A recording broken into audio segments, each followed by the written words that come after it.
Hi, and welcome back for this module on the role of the public sector. When we look at waste governance, one key stakeholder, of course, is the public sector. Solid waste management, in fact, is often cited as one of the most visible indicators of the state of urban governance. We have already talked about the role of the public sector as policymaker and regulator in the last module. Often another function in the public sector is the one of service provider, especially when you think of the urban local government. In this module, we should look at this and other main challenges that the public sector faces in solid waste management. There are many public sector institutions representing the government that are responsible for solid waste management. Good institutional arrangements inside the public sector include clear organizational structures and clear assignments of roles and responsibilities of the various public agencies. In many developing countries, however, there is often a strong institutional fragmentation. Fragmentation and a lack of clarity in roles makes it very difficult to hold concerned agencies accountable for what they do. It also makes coordination a major challenge. In the worst case, for instance, the Department of Cleansing may depend on vehicles and drivers which also work for the Highway Department and may be under the jurisdiction of the Central Transport Department, and the salaries for the laborers and drivers are paid by another unit altogether, for instance the Personnel Organization or the Central Finance Ministry. In such a case, then 4 or even more separate departments can be involved in day-to-day waste service operations. This is a practical nightmare for management. What, however, is crucial is to separate between a regulator and an operator. Else, transparency, accountability, and enforcement is extremely challenging, if not impossible.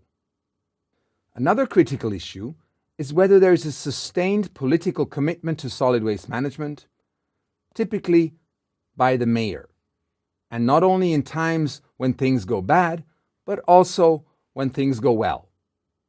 However, we have to pay attention that the solid waste department is not subject to political maneuvers. One key issue always cited is transparency and accountability of the public sector. As this is a service provided to the citizen, it is also scrutinized by them. It requires their acceptance and their collaboration, and transparency and accountability is the main way to build trust. We haven't been talking much about corruption until now, but in waste governance, this is also a major issue of concern. So, integrity of waste governance is an important element of building a trust relationship among different stakeholders, which again is facilitated through a very clear strategy of transparency and accountability. Waste collection is usually best provided at the lowest appropriate level of municipal administration, which means closest to the service users, the people. But in metropolitan areas or small urban centers, the organization and the investment in larger infrastructure, such as waste treatment or disposal, may need to be organized on a unified basis across cities or across the county. Here, intermunicipal cooperation can be an essential element. This involves an approach that uses synergies by cooperation between municipalities in order to increase public service efficiency and also create economies of scale. In other words, it's about joining forces. One other aspect is that of professional competence. Solid waste departments are unfortunately often not seen as a prestigious department to work for or to direct. At the same time, you have probably already realized that working in the waste sector is a highly interdisciplinary task, needing expertise in management, engineering, logistics, or social mobilization. So we have a major problem in the public sector, which is a bad image, a low recognition of the work, although it is highly complex and is a demanding challenge. The lack of qualified staff and professional competences affect performance and decision-making. And this may be even worse in small towns or municipality, as often the better qualified professionals like to remain close to the large cities or even the capital. Another aspect is the fact that hiring as governmental employees often does not relate to skills, but rather to social connections. And once hired, there are kind of limited possibilities to value or to correct performance of the work. More often than not, local authorities will lack the competencies to negotiate, interact with private sector, donor agencies, or even business people or salespeople that promise some magic waste treatment solutions. In order to develop staff capacities and competence, a good starting point is for governmental institutions to collaborate with local universities, NGOs, or consultants. Strengthening formal education on waste management topics, both technology and governance related, is a very good investment for obtaining qualified staff. Another option is also to connect local government officers among each other to facilitate an exchange of experiences for collective learning.